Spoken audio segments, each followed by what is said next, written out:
Lara, how are you doing today, girl? This is our second time meeting. It is in a day. In a day. Really exciting. Yeah. Look at us handling business. We're doing it well. All right. I want to start this conversation out with perimenopause. This is what we're talking about today, but I want to talk about your perimenopause. And what was the most surprising thing about perimenopause for you? Right. And did you know you were going through it when you started? Yeah, I actually didn't. I hadn't even thought about perimenopause. It was in my very early 40s. Now looking back, I'm now 49. And looking back, I thought I was too young. But, it was great because I went to the doctor and I gave her my symptoms and she said, it's very likely perimenopause. And I thought, what? I'm too young, which was great, right? That you had a doctor who was like, actually, this kind of sounds like perimenopause. Yeah. And the opposite of what most people experience. For sure. And I think it's because she's around my age, just a few years ahead. She's like, listen, girl, I know. Right? Yeah, exactly. So we talked about it. She ran blood work and some of my hormones pointed in that direction. But I think the most surprising thing was that, yes, the weight gain happened, but I had symptoms that I hadn't even considered that were linked to perimenopause. Again, we talked about it this morning. I thought maybe it's my thyroid. My mom has, thyroid issues and she's been on thyroid medication for her whole life. So, I was tired. I went from Energizer Bunny to exhausted suddenly. I needed naps throughout the day. Of course, I couldn't take naps because life didn't allow it. My mind was not my own. And I developed eczema. I was bloated, like 9 months pregnant, bloated out of nowhere, no matter what I ate.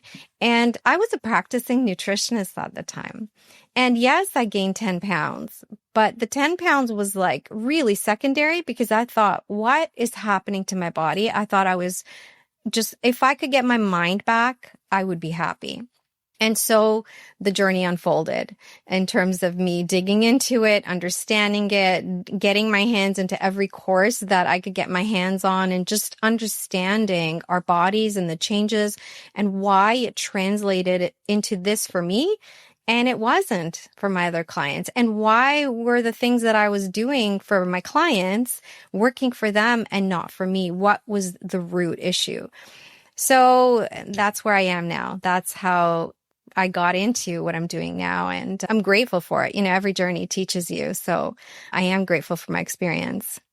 Thanks so much for sharing that. And based on your experience, based on symptoms that weren't making sense, based on kind of the immune system's beginning to change and, it not kind of adding up the way that you thought it would add up, what was a lesson for you in that? What I realized is I needed to get to the root of my issues. I really needed to understand what was happening in my body and why was my body responding this way.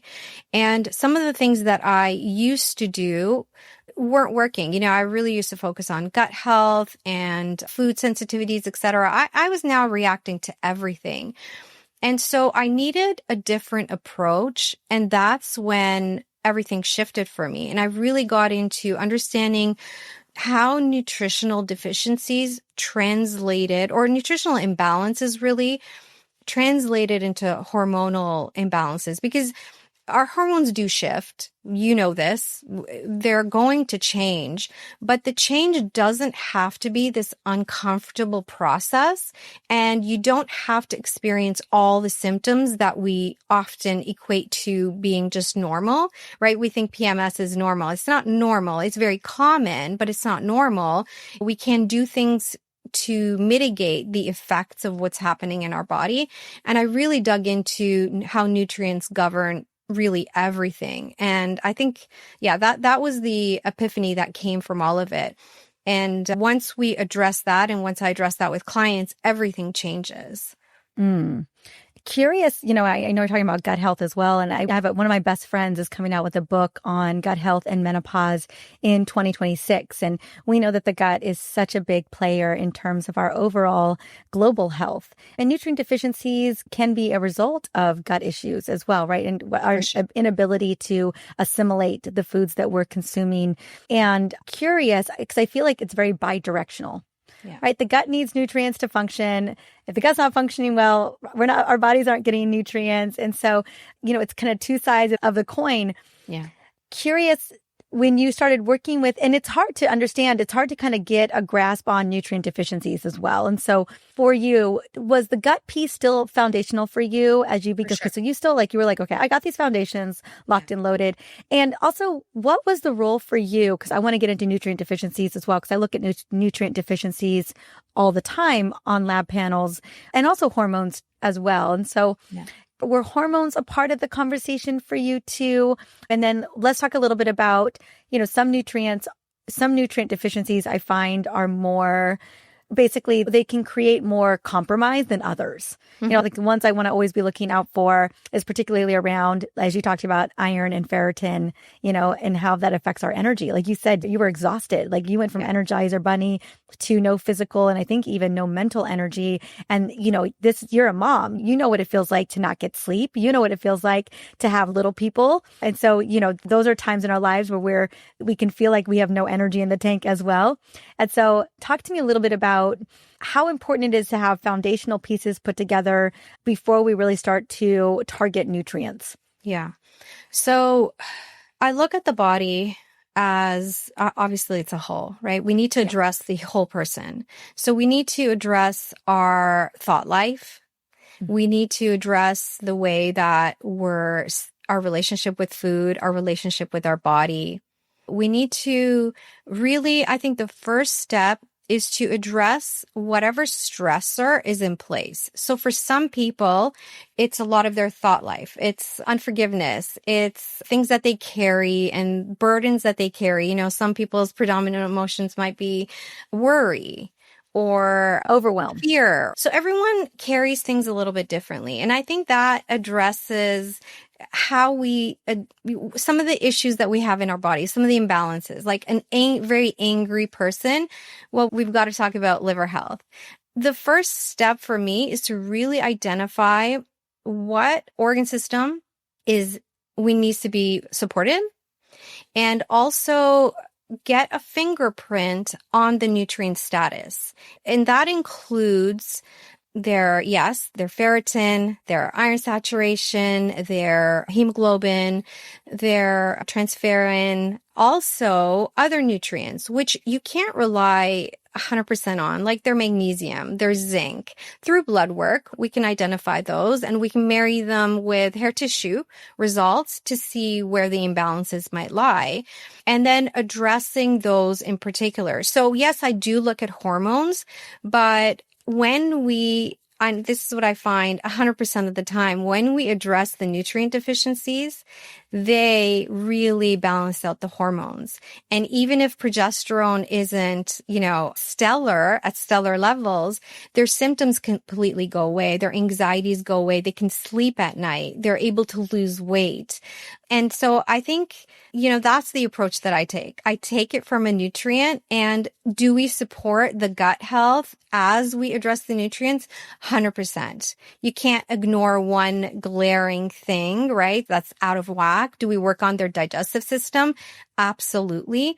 But I just know from the work that I've done and what I experienced personally that we can't address the whole person without addressing the nutrient deficiencies that they're experiencing. Because they won't be able to produce energy if they have abysmal magnesium levels, if they're not absorbing their magnesium that they're taking very well, or, any one of the nutrients that I mentioned. I know we're going to get into metabolic health in just a second. And when I think about nutrient deficiencies, I think about not being able to power the mitochondria.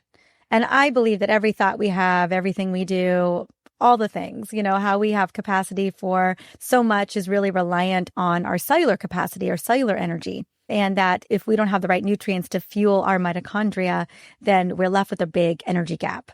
And hormones can mess with some of that, the estrogen being such a regulator and modulator of mitochondrial function. And so I'd love to step in because I know when, a lot of your patients are probably, or your clients are probably coming in with low energy. It's been your thing. It was definitely one of my biggest issues, like nothing like being, like you said, being an Energizer bunny and then all of a sudden that rug getting pulled from under you. And yet the daily tasks and obligations didn't shift. Your capacity to do those things, that shifted. And that can be so hard to figure out. So let's talk a little bit about nutrient deficiencies in relation to energy production and kind of connecting the gap for us there. Yeah. So nutrients govern every function in the body. They're like the igniter, and I mentioned magnesium. Now, magnesium, you can't absorb magnesium without electrolyte balance like potassium, sodium, and sometimes the lab work will come back fine, right? Like the magnesium levels are usually low, but, sodium, potassium might be within range. Well, it doesn't mean that they have optimal levels.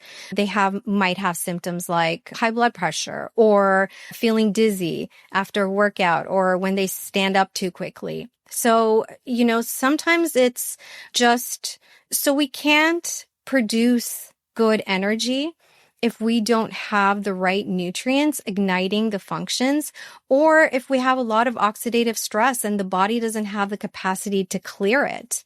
And your cells are basically sluggish and heavy and weighed down. So it's looking at the bigger picture of the person and addressing what is uniquely happening in their body. And I address it through whole foods, predominantly whole foods and some supplementation. And everyone's fingerprint looks different. I worked with a lot of clients who have low iron levels or poor iron metabolism. Well, they're not going to be able to produce energy and they're going to need multiple naps a day in order to just get through the day. And they feel like a failure because they're trying their hardest. But unless we address that, and for some it is true low levels, but for most it's poor iron metabolism and they need other nutrients to bring things into balance in their body. I love that. Yeah. Well, I wonder how many women that you have are also experiencing what I call crime scene periods or amenorrhea, where they are, And so now we're just losing a lot of blood, and that's driving the anemia as well. And, what we can do. And I think, and that's where kind of the nuance and the finesse comes in of like, okay, maybe a little bit of progesterone to kind of mitigate that could be really helpful. I want to talk about building your plate. I would love to get into the kind of the nitty gritty. Like a lot of my patients and probably yours as well, we have women that are trying really hard, but also life is full. They are juggling so much. Right when I was getting on the phone with you, just an example today or getting on your podcast, I realized that I ordered my son's birthday cake for tomorrow and not next month. And it was an expensive cake. And so I was like trying to catch them before they made the cake, because it took 24 hours to make this cake. And, I'm like, how is really come on, how am I want to just be in this podcast. And now I got to deal with this whole cake situation. Yeah. And so there was a moment there at the beginning, I was trying to send the text message to my husband to be like, call the cake place right now before they start making this freaking cake, so that we could get it to the day it needs to be. So I think about the fullness of life and how it all just kind of, who knows what it is? It's always something. And I know women are just, you think about even the macros, just the amount of protein a woman needs to eat. I always say it's like a part-time job. The amount of, it really is. Yeah. Fiber, healthy fats, omegas, micro, I think about all the things I talk about in my new book. And talk to me about, as the busy moms and the busy women that you're connecting with who are just doing their best to navigate this transition and everything that comes with it. How do we even start to think about making sure that we get the right nutrients with whole foods before we start really supplementing? Yeah, that's a great question because, I'll tell my clients, if you don't see yourself doing it 3 months from now, it's probably not the best thing for you to try, right? So Whole Foods is where it's at really for me, because we need to eat anyway, and we might as well take Whole Foods. So yeah, I love that. I just want to take a moment and just like really reiterate that.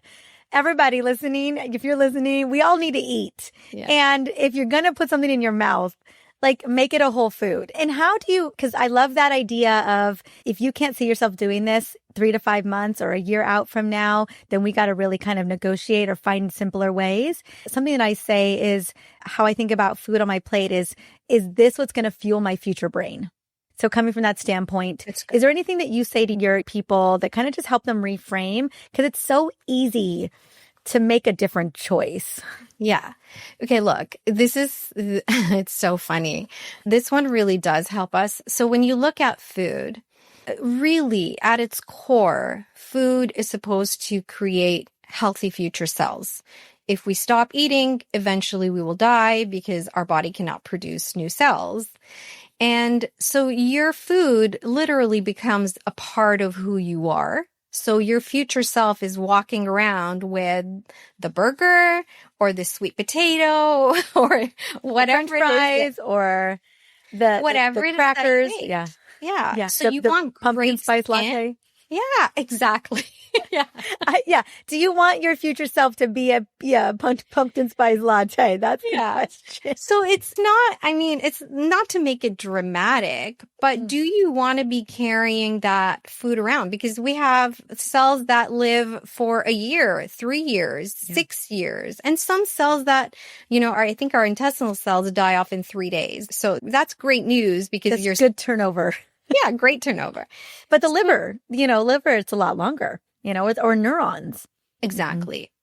So, okay, with that said, what do we want to do, right? I mean, and I think that kind of reframing it's not just for enjoyment. Yes, we have, taste buds for a reason, but do you want to carry that food around? Well, what do you want for your future cells to be made out of? And how you want great skin? Well, your food choices really do matter. And so I approach it from that perspective. And that usually does help. They're rethinking the fast food and some of the choices that they would make, because now it's sticking with them. It's not just going through them. So I always like to start small, and I like to start with breakfast. And I'll recommend that if you can't overhaul everything, no problem. I actually don't want you to overhaul everything, but start with your morning, because your morning dictates everything else, right? We turn on our metabolism by our morning choices. So breakfast is really simple. You can have eggs. You can have Greek yogurt. And talk to me about eggs and Greek yogurt. I mean, obviously these are protein sources. Yeah. But just a little mini sidestep, but eggs are bringing, choline. I think about, choline is such a superpower for the brain. And I get that that's not like a micronutrient per se. That's a vitamin that we're talking about here. Yeah. But is there something about eggs that is kind of a super protein? Well, I just love the retinol in eggs. Okay. I like to eat the whole egg. Yeah, I'm really micronutrient focused. So of course, protein absolutely matters, but we need to get our micronutrients. So, and it's a great source of vitamin A, which we don't have a lot of in our modern day diet. So yeah, eggs, Greek yogurt. I love chia puddings. I'm just obsessed with making different ones that you can make them overnight and they're ready for you in the morning.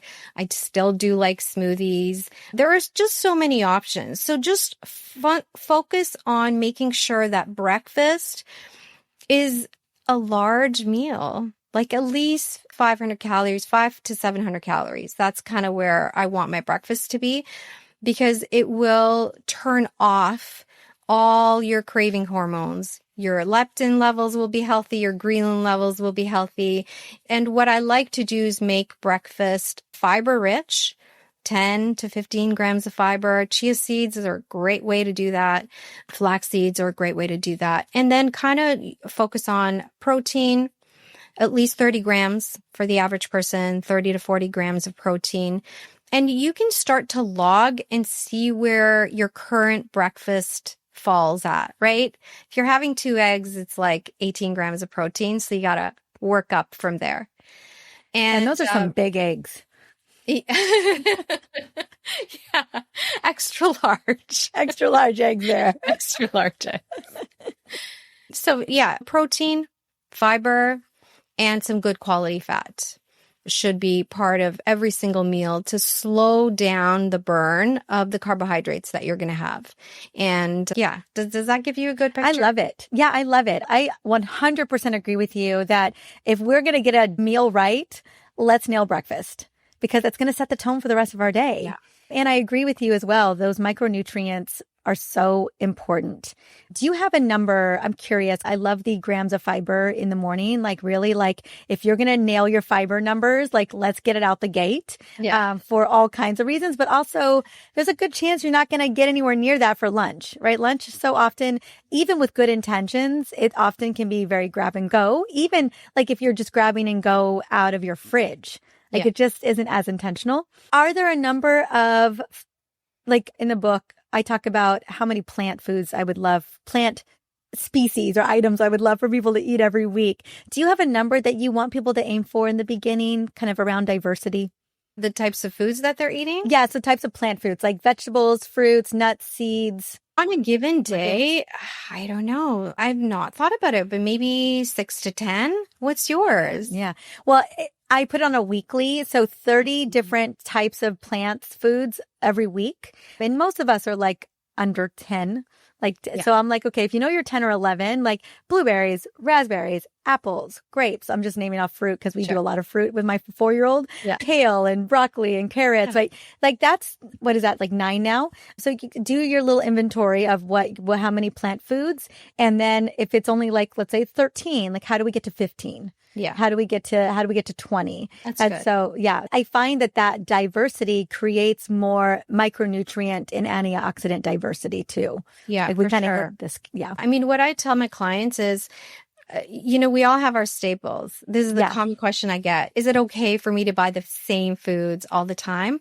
I'll say it's fine. It's great. I mean, you're making great choices, but challenge yourself to try 1-2 new things or things that are on your regular shopping list and just try new vegetables, try new fruits, and you might find that you absolutely love them, just by trying something new, like parsnips wasn't a thing for me until I'm like, okay, you know what? I'm going to try this out and just expand what's in my pantry, what's in my fridge. Then the regular, broccoli and carrots and celery, those, were my norms. Yeah, exactly. Yeah, and I think about seasons. Like I love this season right now, persimmons and pomegranates and all the different types of squashes and the chard, and it's all just so beautiful. Yeah. Like even pumpkin. It's not a PSL, but it's actually maybe you're roasting pumpkin. Yeah. Maybe you're roasting butternut squash and I have the sexiest butternut squash soup recipe with bone broth. And I just love that it's the season. And so, we have a farmer's market super crunchy down the street from our house. And I love to see what is in the season of the market versus what's always at the store. It's true. Yeah. Shop local, right? Yeah. Go talk to your farmers, try a new recipe, I've discovered that I love pumpkin.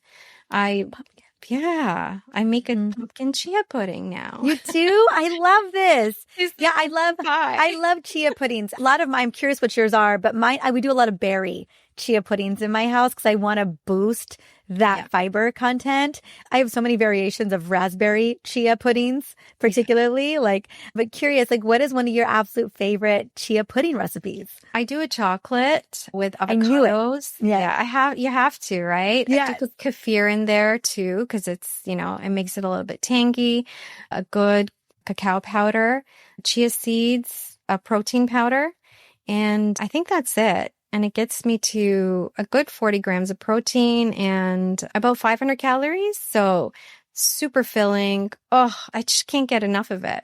I love that. Well, and like you said, I think the ease of it. Oh, yeah. The ease of it is so wonderful. Everyone loves it. My girls will, they're older now, but they'll ask me, can you make me the chia pudding? I have an early class. Yeah. Sure, no problem. I love I'll that. just double up. Yeah, I love that. Yeah, we love, like I said, chia puddings. I have a chocolate one too, but I also love making chocolate avocado pudding, just straight up avocado pudding. And that is so yummy.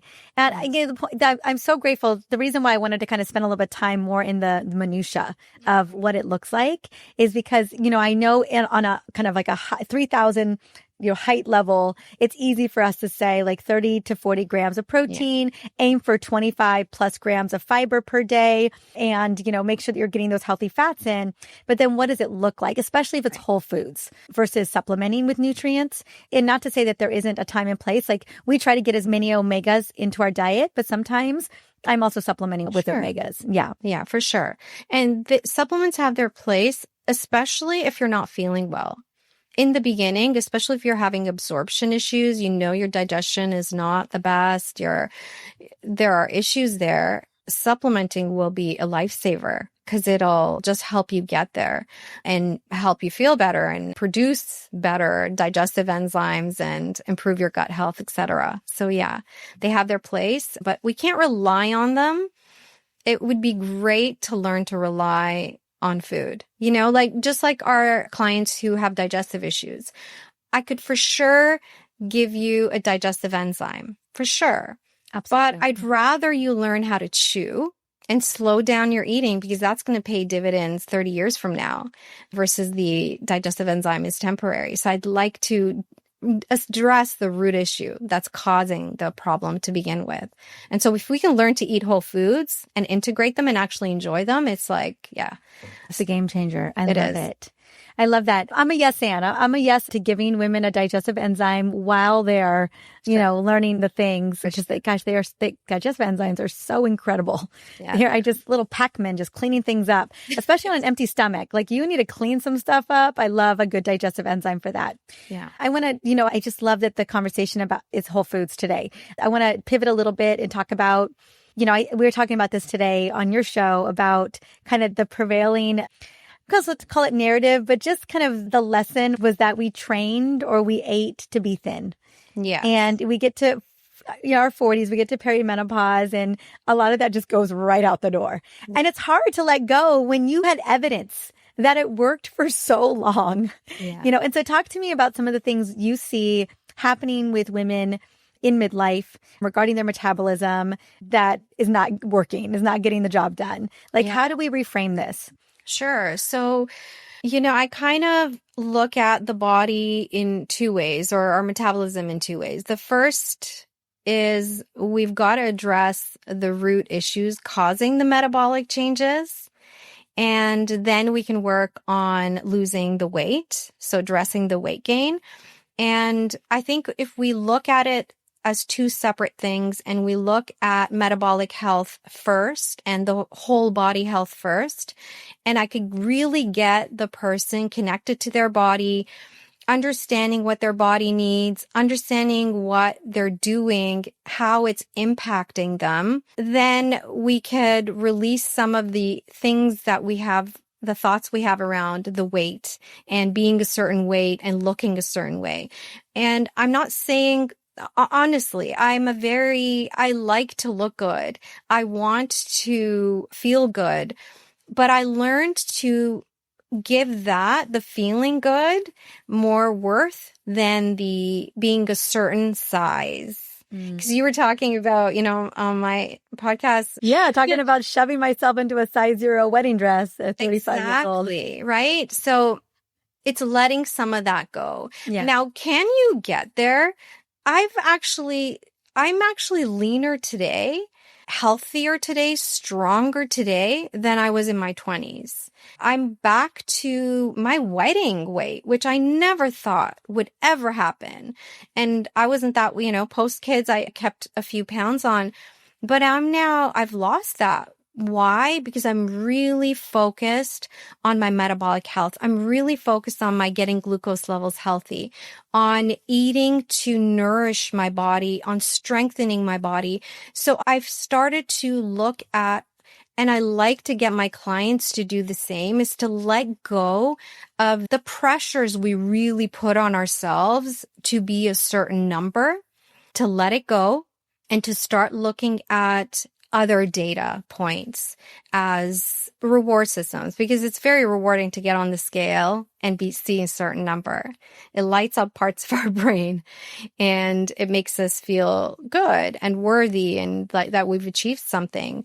But what if we were to change the narrative and really look at, our bone density as a game changer, our healthy cholesterol levels, healthy, not being on medication that our parents are on. So just looking at other things, having great energy, being able to move naturally and, do all the things that we really want to do. So yeah, that's kind of how I like to shift the focus to getting healthy, and then we can lose the weight. It's no problem. Yeah, I think a lot of women don't understand that weight gain is a side effect of insulin resistance. It's a side effect of losing muscle.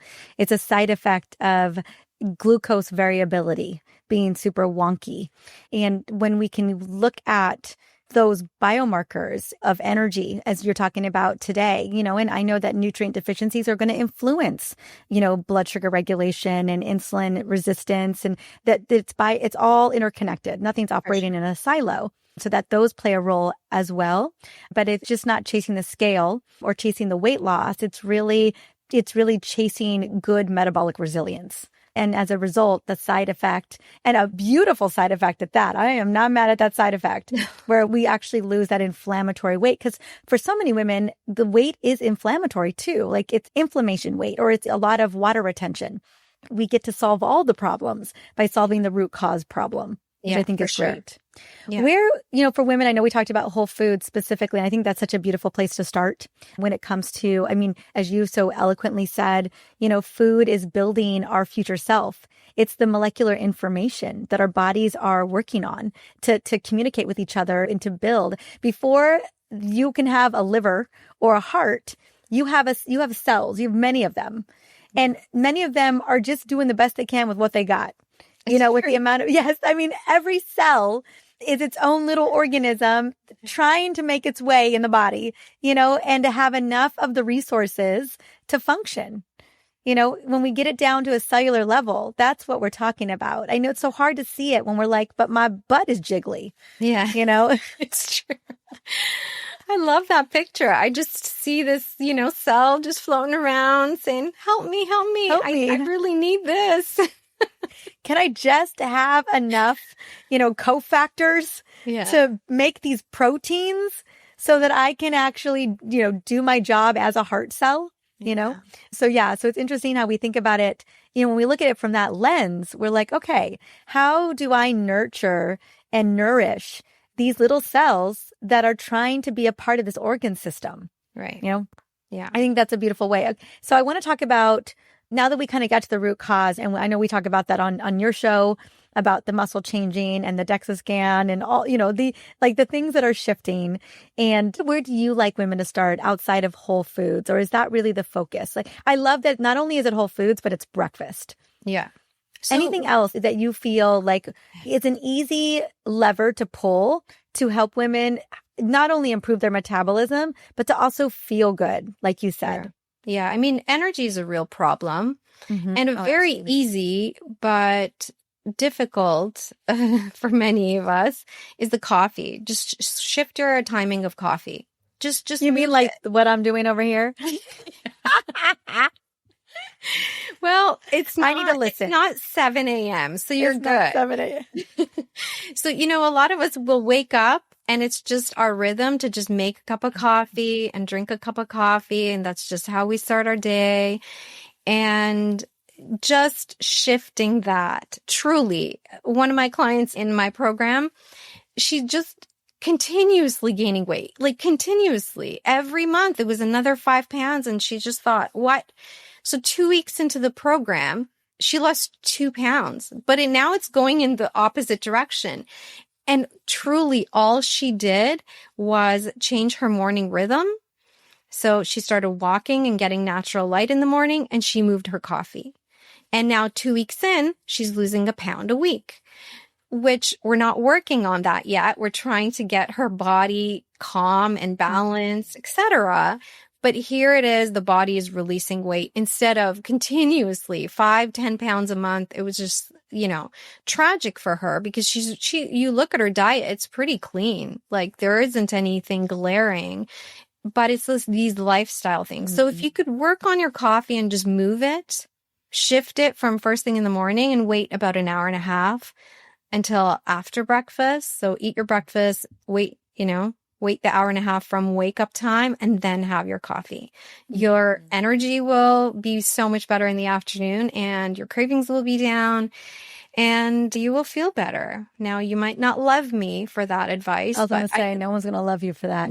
But I love that. And could a compromise be, I'm curious, because always I'm being met with negotiations. It's like trying to talk to my 5-year-old or 4-year-old. Like, there's always something. So I hear my patients in my head right now, and now they're like, can I have it with breakfast? Would that be a starting point? Could they do it with breakfast? Yeah.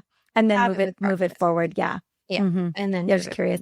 But the other thing I wanted to point out was the movement piece out the gate and the being outside in nature and really aligning yourself with your circadian rhythm and your biological clock. Because even insulin's on a clock, your hormones are on a clock, your meal timing is on a biological clock. She probably, we could say there's a lot of reasons why that was happening.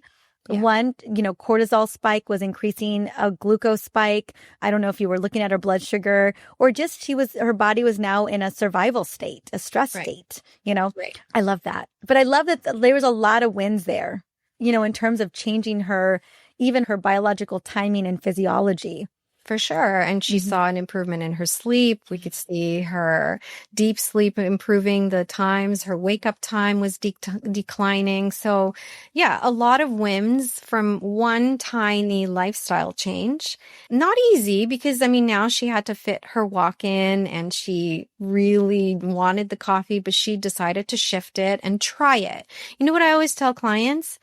It's just, you're not married and you're not committed to the thing that you've decided to try.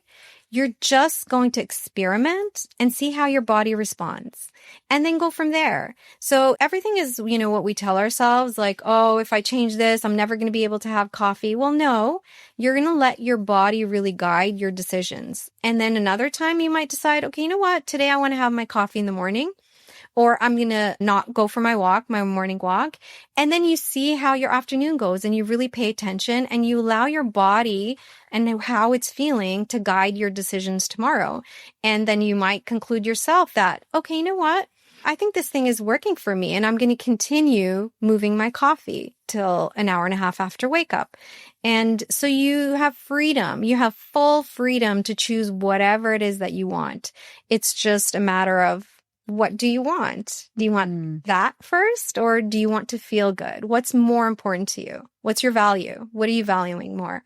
Ooh, I love that. And I love the reframe that this is really, you're doing it for yourself. This isn't like punishment. No. How you're eating isn't punishment. You're like nourishing your body. You're loving your body and you're loving your body with movement. You're loving your body with deeper sleep. I'm curious. One of my last questions is, so I'm a big fan of bioobservability. Because I think a lot of women have been told to not listen to their bodies. And so we just we're like, don't listen, keep on charging through. And I think data can really be a wake up call for us. And, when it's done in a, I would say not delicate way, but a more holistic way. We're not judging ourselves based on the data and we're being more curious than anything else. I think it's a reframe in terms of how we see it.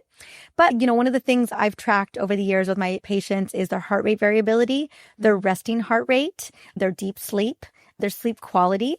And when they are moving consistently throughout the day, but particularly in the morning with sunlight, even if it's with their tea or their water or whatever, they're getting deeper sleep, their HRV is better, their resting heart rate. And these are indicators of better stress resilience. Right. And ultimately it translates to more energy.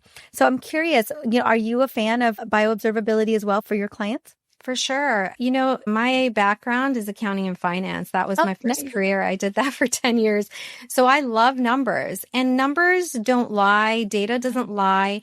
It's just how you're going to really receive that. And I like to encourage my clients we're detectives. We're looking at changes. We're monitoring those changes. We're seeing how our body responds to those changes. And glucose monitoring helps. It just gives us data.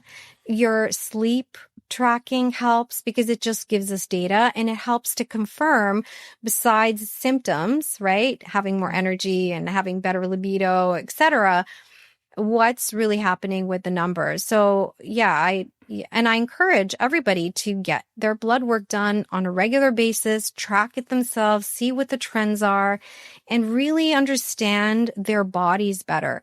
No one is going to deep dive into your body the way that you are, or of course, a practitioner who's obsessed with this. Who's obsessed with the numbers. Yeah, they will. But but the average provider doesn't have that kind of time. We're looking at the green or the red. Are you in the green or the red? And the red is often pathology driven, not functionally driven. Right. Yeah. There's no nuance in that. No. So get comfortable. And be curious. And it's just data. Look at it as simply data that you can work on. And, a lot of us will get into this season and feel like, okay, this is it. There's nothing I could do about it. I've been dealt these cards and I have poor genetics, and this is just the body that I'm stuck with. And that's 100% not true. And I'm sure you've seen it hundreds, if not thousands of times. The body responds so well when we give it what it needs, when we listen to it, when we honor it, and when we stop beating ourselves up and feeling guilty over the little things and, being nasty to ourselves, hoping that we can encourage ourselves to make different choices by being mean. Yeah, blaming ourselves doesn't get us anywhere. No, it doesn't. We think about how does that work? I always think about, reverse engineering a conversation or, towards the direction that I want to go. Mm-hmm. And I don't think beating myself up is going to move me in the direction that I would love. If anything, I find we get paralyzed by that. Yeah, for sure. And so, I agree. It's all about, I think there's a big distinction, as I shared earlier with you, between blaming ourselves and ownership. We could have ownership. We could be the CEO of our health. True. We get to look at these numbers in a meaningful way. And we can look at this data all the time and make real-time changes based on that data. But blaming ourselves, like, oh, I didn't take care of myself well enough to get sleep. Well, guess what? You get another chance tonight. Exactly. Yeah. Where do we get to find more about you? Sure. Talk about the podcast. Let us know where to learn more. Yeah, I think the best place is the podcast. You can find me at Master Your Metabolism After 40. It's on any podcast platform, and you can find me on my website, nutritionherway.com, and then all my social links are there. But the podcast is short and sweet, unless I do interviews with you. Unless I go on there. I know. But it's the best place. And I have lots of tips and strategies there that you can start to implement. And most of the ladies that end up working with me, they'll go through the podcast, start to implement, glean some benefits, and then really get into the details and address their root issues personally by working with me. But it's a great resource. I love that. I love that women are walking away from your show with wins. And they're like, I'm loving these wins. I can do this. And I think that gives us the confidence and the motivation to okay, what if I go all in? Right. What would that look like? So that's awesome. Yeah. I love that. Thank you. Lara, honey, it's been such a pleasure to get to have you on. So fun to get to spend a couple hours today with you, just going back and forth about how to love up on women and help them feel more alive in their bodies. I'm so grateful that we are in this together. Yeah, me too. Thanks so much. Thank you. It's been such a pleasure, honestly. All right. See you soon, honey. Thank you so much for watching. Now, if you found this video helpful, give it a thumbs up and share your thoughts in the comments. And if you are ready to learn more about perimenopause and how to navigate with a lot of ease and grace, be sure to subscribe to this channel so that you can join our community. Don't forget to share this video with someone that you love, that you know is navigating the perimenopause journey as well, because they deserve to feel their best too. See you in the next video.